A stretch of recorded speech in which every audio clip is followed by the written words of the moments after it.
Today we see the results of efforts by many members of the Georgia Tech community, the library, building construction, aerospace engineering, ISYE, all coming together to bring the latest technology, in this case the use of drones, to deliver books. We knew that people were doing really interesting things on campus with drones. So we thought what an interesting thing to be able to do would be to use unmanned aircraft to fly library books from place to place, on campus or to Marietta Street, where we have one building, or to Library Service Center, which we have with Emory, which is 6 miles away.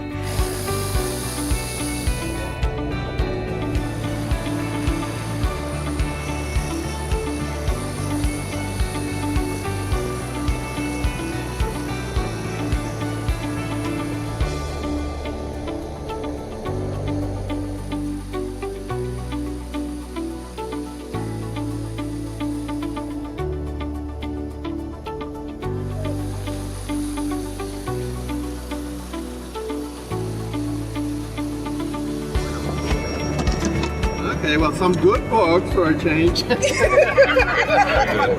No, excellent. Very good.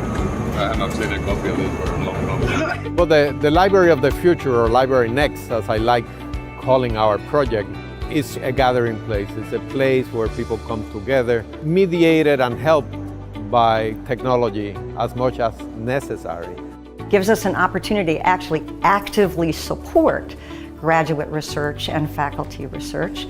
And it also furthers the other goals of Library Next, mostly to have innovation in the way libraries deliver services to the campus. You can't deliver service now in the age of Amazon in the way that you delivered service in the past, and libraries have to adapt to that. The drones allow us to bring the hardcover books from our repository in a very short order, so you will never miss them. It would be marvelous if we could do it in a half an hour or less from one place to another in this region among the Library Service Center and the Marietta Street facility and the library. That would be absolutely terrific. I cannot wait until we actually have deliveries from our repository to here on a regular basis. It would be wonderful to see.